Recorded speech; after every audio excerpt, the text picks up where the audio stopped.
Hello, I'm Andy, and today I'm going to talk to you about the Deus Ex Mankind Divided augmented pre-order system and talk about why this is potentially a bad thing.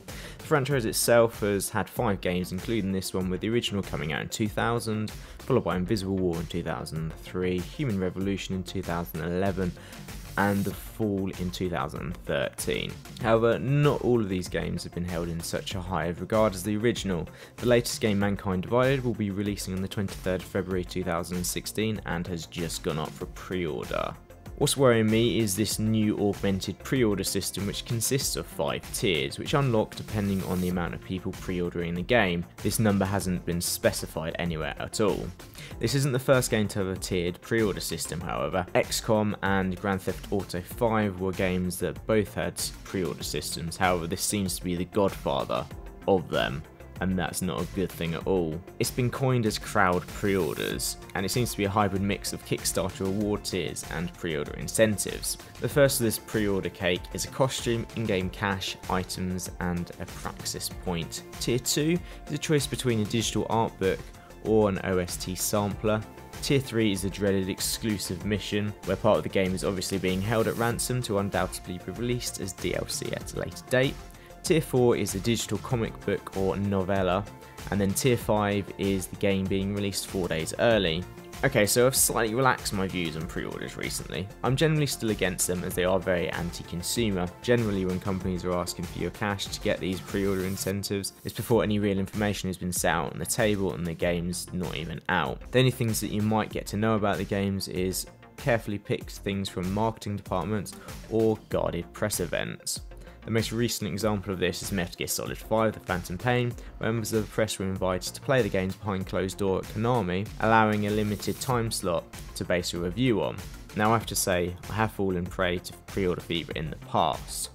These days it seems that all of the AAA games have review embargoes on the day of release, so you might not be able to get a full and honest review of the game until that day. If the final tier is unlocked, then this embargo could be 4 whole days after the game's release. I do have to say that I don't know when the embargo is, obviously, because the game is not out for another 6 months or so. However, this has happened before. It's something that we saw after Call of Duty Advanced Warfare's Day 0 release. The embargo was actually on day 1 of the release, and some press outlets did get reviews out, but only because they pre-ordered the game and got it on day 0.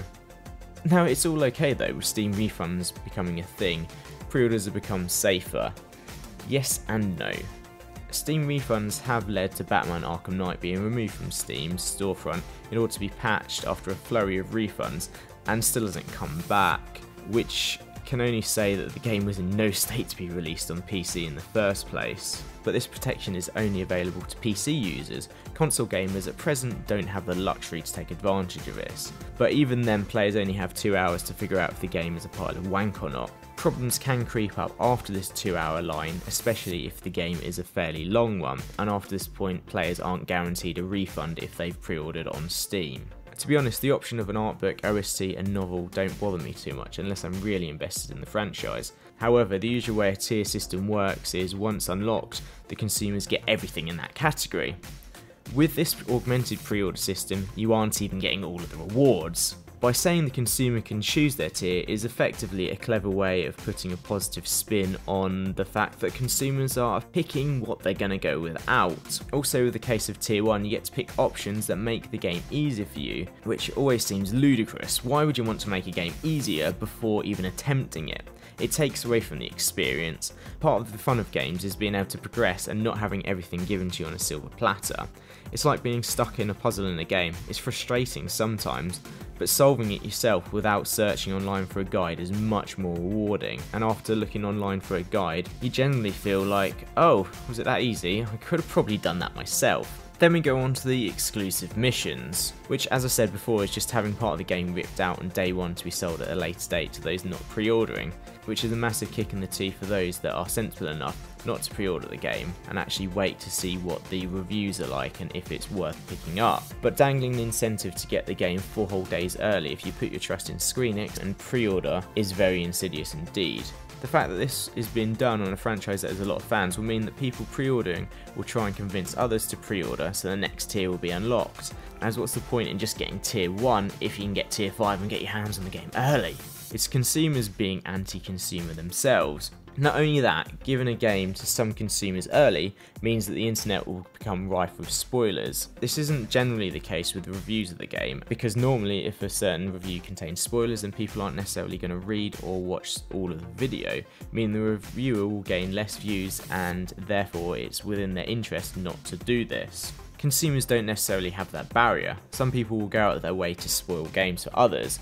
I'm going to use Oko Anime Club as an example here. It's a club run by a couple of my friends who talk about a certain anime every couple of weeks. There's been a few times when people have posted spoilers in the comments, just stuff that's happened in the latest series, and sometimes it's ruined people's experiences. Now, these aren't necessarily true either, but because you haven't seen it, you don't know if it's right or not. I had a lot of Game of Thrones spoiled for me early on in Season 1 for stuff that didn't even happen until Season 5, and this isn't even taking into account something that will probably end up on Reddit. Therefore, people that want to avoid these spoilers may be pressured again into pre-ordering. The whole system is horrible and possibly one of the worst pre-order systems I've seen. The only thing that seems to be divided in this system is the people.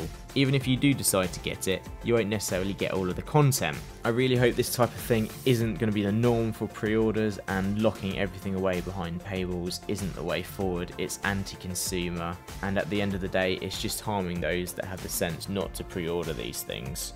Thanks very much for watching, and as always, we'll see you next time. Goodbye.